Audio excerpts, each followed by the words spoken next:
Hello friends, आप सभी का स्वागत है the twin bros YouTube channel पर। मेरा नाम है तनु और आज हम क्लास 12th हिस्ट्री का कोई चैप्टर डिस्कस नहीं करने वाले।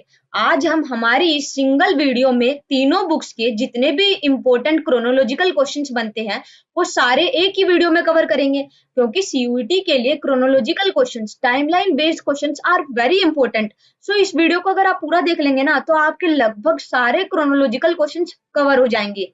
ठीक है, तो इस वीडियो को ध्यान से देखना है, बार बार देखना है। जितनी भी डेट है अगर याद नहीं हो रही तो क्या कीजिए, आप एक पेज पे लिख लीजिए और अपनी जो जहां पर भी आप बैठ के पढ़ते हैं वहां पर चिपका लीजिए, या फिर बार बार इन जितने भी टाइमलाइन वाले क्वेश्चन है ना सबको बार बार लिख के देखिए। चाहे देख देख के लिखे पर बार बार लिख के देखिए, ऐसे आपको याद हो जाएंगे। और इस वीडियो को भी 2 से 3 बार देखें, क्योंकि ज्यादा टाइम तो बचा नहीं है अब एग्जाम में। तो बार बार अगर आप इस वीडियो को देखेंगे ना तो टाइमलाइन के तो आपके सारे क्वेश्चन कवर हो जाएंगे। ठीक है, तो चलो अब अपनी वीडियो को शुरू करते हैं। तो अब यहाँ पर हमारा सबसे पहला क्वेश्चन है कि arrange them in the chronological order. सबसे पहला क्वेश्चन ये है Harappa, bricks, bits and bones. तो ये काफी इंपॉर्टेंट हो जाता है, क्योंकि इस क्वेश्चन में मैं आपको सारा स्टोन एज का कॉन्सेप्ट है ना वो सारा बता दूंगी। तो सबसे पहली जो एज आती है ना, जैसे लिथिक का मतलब यहाँ पर क्या है, लिथिक का मतलब होता है क्या स्टोन एज। ठीक है, और पेलियो का मतलब यहाँ पे क्या होता है, ओल्ड। वैसे ही चैल्को मतलब जहां पर कॉपर का यूज हो गया, नियो मतलब न्यू, मीजो मतलब मिडल। ठीक है, तो लिथिक का मतलब क्या होता है, स्टोन एज। ठीक है, तो सबसे पहली जो क्रोनोलॉजिकल एज आती है ना अपनी हिस्ट्री के अंदर, वो है पेलियोलिथिक एज। अब palaeolithic age is further subdivided into 3 branches: lower palaeolithic, middle palaeolithic and then we have upper palaeolithic. So the timeline for lower palaeolithic is around 2 million years ago. आज से अगर हम 2 million साल पहले की बात करते हैं ना तो वो दौर था लोअर पेलियोलिथिक का। ध्यान से समझिए, लोअर पेलियोलिथिक के बाद आती है मिडल पेलियोलिथिक एज। अब उसका क्या टाइम पीरियड है, तो उसका है 80,000 ईयर्स अगो, आज से। अब मिडल पेलियोलिथिक के बाद कौन सी एज आती है, अपर पेलियोलिथिक। अब उसका क्या टाइम पीरियड है, तो 35,000 ईयर्स अगो या फिर 35,000 बिफोर प्रेजेंट। अब ये जो मैंने तीन बताया ना, ये तीनों पेलियोलिथिक की ही सब ब्रांचेस है। कौन कौन सी, lower palaeolithic 2 million before present, middle palaeolithic 80,000 years before present, फिर उसके बाद अपर पेलियोलिथिक। ठीक है, कब तक, 35,000 ईयर्स अगो जो थी। अब पेलियोलिथिक के बाद कौन सी एज आती है, मीजोलिथिक। आज से कितने साल पहले, 12,000 ईयर्स अगो। और मीजोलिथिक के बाद नियोलिथिक एज, आज से 10,000 साल पहले। And then we have last but not the least chalcolithic age. अब ये कब से शुरू होती है, ये होती है आज से 6,000 साल पहले। और इस एज में क्या हुआ था, चैल्कोलिथिक एज में मेनली कॉपर का यूज जो है वो शुरू हो गया था आज से 6,000 साल पहले। उसके बाद फिर हम आगे देखेंगे कि किस तरह हड़प्पा की शुरुआत होती है। हड़प्पा का मैच्योर फेज कब से कब शुरू होता है, मतलब किस टाइम लाइन के बीच में हम मैच्योर फेज को पढ़ते हैं या फिर प्राइम फेज को पढ़ते हैं, वो आप मुझे कमेंट सेक्शन में बताइएगा। तो इस क्वेश्चन का करेक्ट आंसर क्या है, बी पेलियोलिथिक। देन मिडल मतलब meso, palaeolithic, mesolithic, neolithic, chalcolithic. तो करेक्ट आंसर क्या होगा, B D C A, B D C A. ठीक है, अगला question, arrange them in the chronological order. Again timeline अगर आपको याद है तो, नहीं भी याद है तो इस वीडियो को आप याद करते चलिए साथ के साथ। तो S R Rao begins excavation at Lothal. अब लोथल में एस आर राव ने एक्सकवेशन कब शुरू की थी, तो ये है 1960 में। एक्सकवेशन बिगिंस एट मोहनजोदारो कब शुरू हुई थी, 1925 में। R S Bisht begins excavation at Dholavira 1990 में। बीबी लाल एंड बी के Thapar begins excavation at Kalibangan 1955 में। तो डी ए सबसे पहले आएगा एक्सकवेशंस बिगेन एट मोहनजोदारो, कब हुई थी, 1925 में। बी, फिर उसके बाद आएगा S R Rao begins excavation at Lothal, B A D C, B A D C. Option C जो है वो यहाँ पर हमारा करेक्ट हो जाता है। अब आपको इनके साथ साथ ये भी याद रखना होगा इन क्वेश्चंस में कि जैसे कालीबंगन की एक्सकवेशन किसने की थी, तो बीबी लाल, बी के थापर। कालीबंगन की किसने की थी, बीबी लाल एंड बी के थापर। धोलावीरा की किसने की थी, धोलावीरा की किसने की थी और कब की थी, 1990 में। और किसने की थी, आर एस भीष्ट ने। मोहनजोदारो की कब हुई थी, 1925 में। किसने की थी, मतलब अगर हम सील्स वगैरह पूछे मोहनजोदारो पे तो राखल दास बनर्जी ने। वैसे ही हड़प्पा की किसने की थी सील्स वगैरह की, वो आप मुझे कमेंट सेक्शन में बताइएगा। S R Rao begins excavation at Lothal कब शुरू करी थी, 1955 में। किसने, एस आर राव ने। अगला question, arrange them in the chronological order. Again same है, M S Vatsa begins excavation at Harappa कब की थी, तो इसका करेक्ट आंसर क्या होगा, 1921।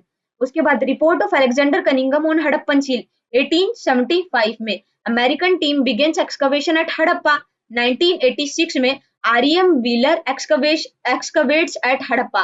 अब यहाँ पर देखिए, आरएम व्हीलर ने हड़प्पा पे एक्सकवेशन की कब, हड़प्पा में एक्सकवेशन की कब शुरुआत की थी, तो 1946 में। ठीक है, उसके बाद अगला question, in which of the following year the Asiatic Society of Bengal was founded by William Jones.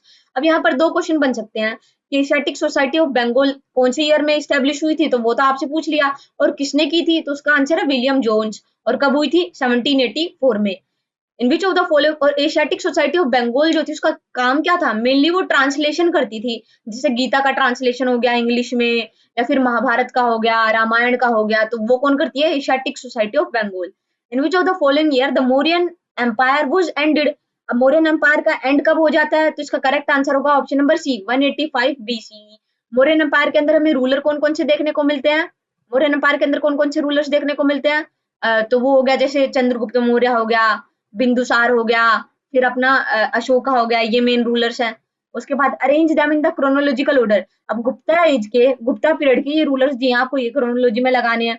तो सबसे पहले कौन सा रूलर आता है, चंद्रगुप्त फर्स्ट, जिसे महाराज अधिराज भी कहा जाता है। चंद्रगुप्त फर्स्ट के बाद कौन आता है, समुद्रगुप्त, जिसे नेपोलियन ऑफ इंडिया या फिर कविराज भी कहा जाता है। उसके बाद वीणा वादक भी इसे कहा जाता है, CAB। और समुद्रगुप्त के बाद कौन आता है, चंद्रगुप्त सेकंड, जिसे विक्रम आदित्य भी कहा जाता है। वैसे ये एग्जाम में आएंगे नहीं ये टाइटल जो मैं आपको बता रही हूँ एडिशनली, बस आप ऐसे याद रख लीजिए अगर आप रखना चाहें तो CAB ऑप्शन सी जो है वो यहाँ पर हमारा करेक्ट हो जाता है। In which of the following year JAB van Buitenen begins English translation of critical edition. हालांकि ये पूरा नहीं हो पाता, पर शुरुआत JAB वैन बुटेनन ने कब की थी, 1970 में, 71 में, 72 में, या फिर 73 में, तो उसका करेक्ट आंसर है ऑप्शन नंबर डी। अगला क्वेश्चन, अगेन अरेंज करने हैं क्रोनोलॉजिकल ऑर्डर में। तो पुराण्स का जो कंपाइलेशन है वो कब शुरू होता है, 200 BCE में, चरक एंड सुश्रुत संहिताज। अब इनका कंपाइलेशन कब शुरू होता है, 100 BCE में। नाट्य शास्त्र ऑफ भरत मुनि, अब इसका कंपाइलेशन कब होता है, इसका होता है 300 CE में, और वर्क्स ऑफ कालिदास इसका होता है 400 से 500 के बीच में। ठीक है, तो सबसे पहले आएगा BACD ऑप्शन सी जो है वो यहाँ पर हमारा करेक्ट हो जाता है। अगला क्वेश्चन, अरेंज दम इन द क्रोनोलॉजिकल ऑर्डर। अब ये जो डेट्स है ना वो तो आप मतलब इतनी इंपॉर्टेंट नहीं है, बस आपको सीरीज में याद रखना जरूरी है। अगर मान लीजिए आपको डेट्स याद नहीं हो रही, ठीक है, किसी भी मतलब टेबल की, तो आप क्या कीजिए, एनसीईआरटी में जो टाइमलाइन दी गई है ना सीरीज में, उसको सीरीज में ही अपने दिमाग में रख लीजिए कि सबसे पहले तो एनसीईआरटी के अंदर अष्टाध्यायी दी गई है, अष्टाध्यायी के बाद हमें धर्मसूत्रा देखने को मिलता है। ऐसे ऐसे भी आप याद रख सकते हैं अगर आपको टाइमलाइन याद करने में दिक्कत हो रही है तो। वैसे टाइमलाइन भी करनी चाहिए, पर जो मेन क्वेश्चंस आने की ज्यादा प्रोबेबिलिटी है ना वो इसी फॉर्मेट में आएंगे सीधे सीधे। तो सबसे पहले किसका कंपाइलेशन हमें देखने को मिलता है, अष्टाध्यायी ऑफ पाणिनि, 500 BCE के आसपास। फिर उसके बाद है धर्मसूत्रास। धर्मसूत्रास का कब देखने को मिलता है, 500 से 200 BCE के आसपास। फिर उसके बाद मनुस्मृति, और मनुस्मृति के बाद धर्मशास्त्रास। तो DCBA ऑप्शन सी जो है वो यहाँ पर हमारा करेक्ट हो जाता है। अब मैच द फॉलोइंग, ये भी CUT में आते हैं क्वेश्चंस, और ज्यादा मुश्किल है नहीं। एनसीईआरटी में कितनी आपको जैसे कुछ ही ऐसी मतलब डेट्स होंगी जो आपको याद नहीं हो रही होंगी, बाकी तो सब आसान है। और आप इस वीडियो को भी बार बार देखेंगे ना, मतलब मान लीजिए कि आपकी मतलब टाइमलाइन जो है ना वो पूरी कवर हो जाएगी। तो सबसे पहला है कि फर्स्ट स्तूपास। अब किस डेट में हमें फर्स्ट स्तूपा, सबसे पहली बार स्तूपा दिखना शुरू हो जाता है, इसका करेक्ट आंसर होगा 3rd सेंचुरी BCE। ए का टू ऑप्शन, ए का टू, ए का टू, एक ही ऑप्शन में है, ऑप्शन बी जो है वो यहाँ पर हमारा करेक्ट हो जाता है। अर्लीस्ट टेम्पल कब देखने को मिलता है, 3rd सेंचुरी CE में। अब आपको ये तो क्लियर है ना कि BCE और CE में क्या डिफरेंस है। जैसे BCE, अगर मैं फर्स्ट स्तूपास की बात करूं तो कब देखने को मिलता है, 3rd सेंचुरी BCE, मतलब आज से कितने साल पहले की बात हो रही है जब हमें फर्स्ट स्तूपास दिखेगा। तब क्या चल रहा है, 2024 AD है ना, 2024 चल रहा है। तो 2024 में आप 3rd सेंचुरी 300 और ऐड कर दीजिए, कितने हो गए, 2700 साल के आसपास। तो कितने साल पहले दिखा फर्स्ट स्तूपास, तो फर्स्ट स्तूपा दिखेगा हमें 2700 साल पहले करीबन। ठीक है, अर्लीस्ट स्तूपा कब दिखेगा, 3rd सेंचुरी AD का मतलब 300। ठीक है, सीधा सीधा। तो ये आप याद रखिएगा, जीरो के बाद जो ईयर्स हम काउंट करेंगे ना, जीरो के बाद 1 AD, 2 AD, 3 AD, CE को ही AD कहा जाता है। ठीक है, और उसके बाद हमें लेटर वैदिक ट्रेडिशंस कब देखने को मिलता है, 1000 to 500, 1000 से 500 BCE पहले। और अर्ली वैदिक ट्रेडिशंस 1500 से 1000 BCE। ये आप याद रखिएगा, आसान है। उसके बाद in which of the following year Sanchi was declared as a world heritage site. Factual question है, बिल्कुल आसान है, एक बार में याद हो जाएगा। तो उसका करेक्ट आंसर है option number B, 1989। In which of the following year Jawaharlal Nehru lays down the foundation stone of national museum new Delhi. तो ये भी एक अगेन फैक्चुअल क्वेश्चन है, करेक्ट आंसर है ऑप्शन नंबर बी, 1955। उसके बाद in which of the following year Alexander Cunningham publish Bhilsa topes one of the earliest works on Sanchi. ये भी फैक्चुअल क्वेश्चन है, एक बार में याद हो जाएगा, ज्यादा मुश्किल इसमें है नहीं। अलेक्जेंडर कनिंघम ने कब पब्लिश करी थी भिल्सा टॉप्स, जो कि उसके सांची से रिलेटेड था, मतलब अर्लीस्ट वर्क्स ऑन सांची किसका, अलेक्जेंडर कनिंघम का। अलेक्जेंडर कनिंघम कौन है, father of archaeological survey of India. तो कब किया था, इसका करेक्ट आंसर होगा option number C 1854। Arrange them in the chronological order. अभी हमारी जो दूसरी बुक है ना फॉरेन ट्रैवलर्स वाली, उसका पहले चैप्टर से ये क्वेश्चन है। तो सबसे पहले कौन सा हमें ट्रैवलर देखने को मिलता है, अल बरूनी, कब, 11वीं सेंचुरी में। और अल बरूनी की किताब का नाम क्या था, किताबुल हिंद। उसके बाद इबन बतूता, जिसकी किताब का नाम था किताबुल रहला, कहाँ से आया था, टेंजियर मोरक्को से। Al Biruni Fergana valley of Uzbekistan, Khwarizm वाले रीजन से। अल बरूनी आया था 11वीं सेंचुरी में, इबन बतूता आया था 14th सेंचुरी में। इबन बतूता के बाद कौन आएगा, अब्दुल रजाक समरकंदी। अब्दुल रजाक समरकंदी कब आया था और कहाँ से आया था, हेरात से आया था। उसके बाद अफांसी से निकतीन, ये आया था अब्दुल रजाक समरकंदी के बाद रशिया से, दोनों 15th सेंचुरी में। तो D C B A option C जो है वो यहाँ पर हमारा करेक्ट हो जाता है। अगेन ये भी सेम क्वेश्चन है फॉरेन ट्रैवलर्स के ऊपर। तो मार्को पोलो वेनिस से आया था, कहाँ पर है, इटली में। कब आया था, 13th सेंचुरी में। देन मार्को पोलो के बाद कौन आया था, दुआर्ते बारबोसा पुर्तगाल से। फिर आया था एंटोनियो मोन्सेरेट स्पेन से। देन फ्रांसवा बर्नियर, कब आया था, 17th सेंचुरी के अंदर। और दुआर्ते बारबोसा और एंटोनियो मोन्सेरेट 16th सेंचुरी में। तो A C B D option C जो है वो यहाँ पर हमारा करेक्ट हो जाता है। अब ये भक्ति सूफी ट्रेडिशन वाले चैप्टर से है। दातागंज बख्श कहाँ से थे, दातागंज बख्श, नाम से भी पता चल रहा है दातागंज बख्श कहाँ के होंगे, पंजाब के।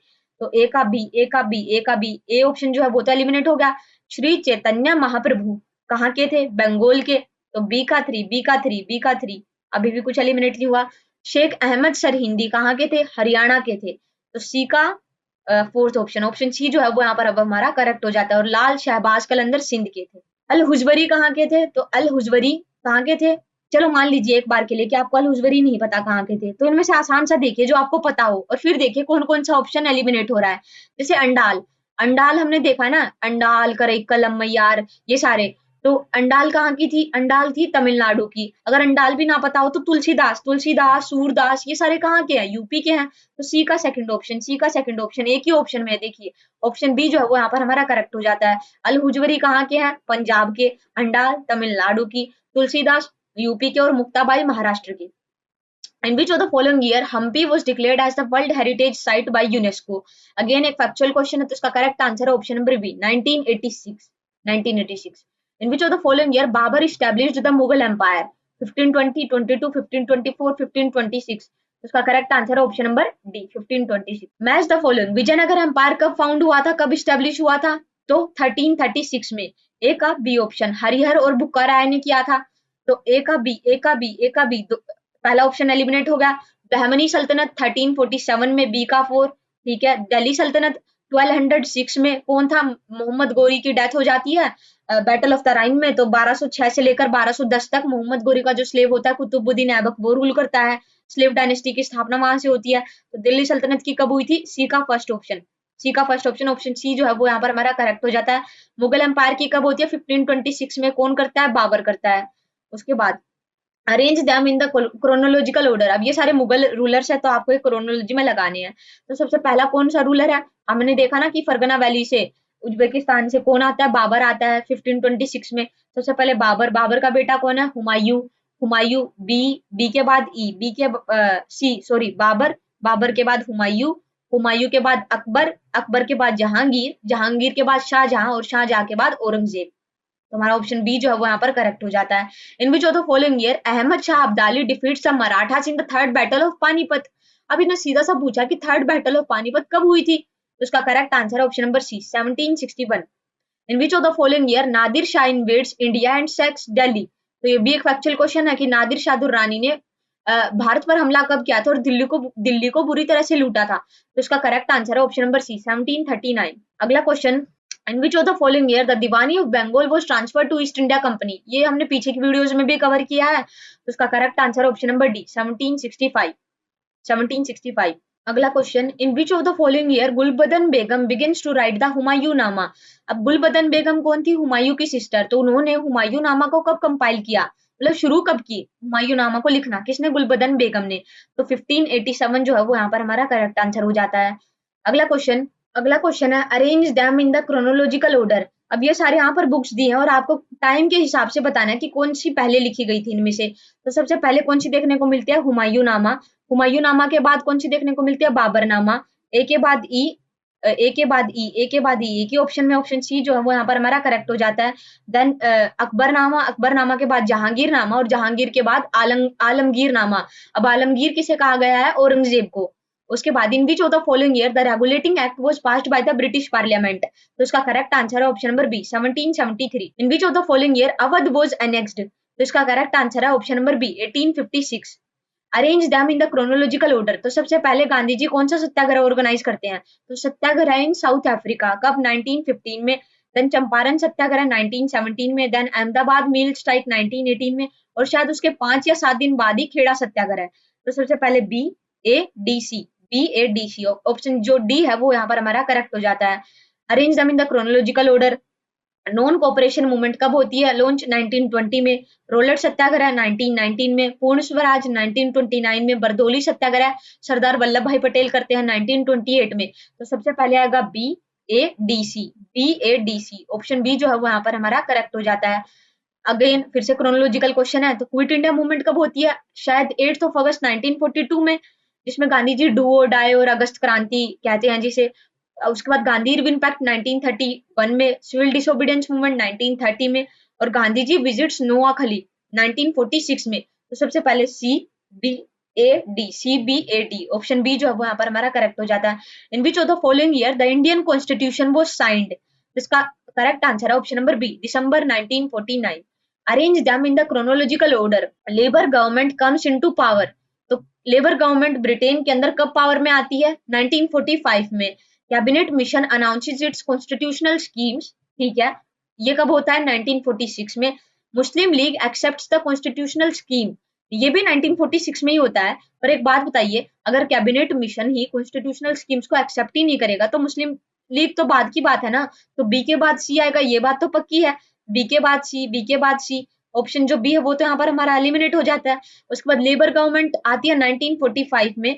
तो पहले आएगा ए ऑप्शन 1945, फिर आएगा बी, फिर आएगा सी। और Congress forms interim government with Nehru as vice president, ये भी 1946 में ही होता है, पर बी सी के बाद। सो ए, फिर उसके बाद बी, सी और डी, ऑप्शन ए जो है वहां पर हमारा करेक्ट हो जाता है। अगला question, Jinnah was elected as the president of constituent assembly of Pakistan in which of the following year. तो इसका करेक्ट आंसर है option number D 11th August 1947। In which of the following year the Supreme Court was set up in Calcutta by the East India Company।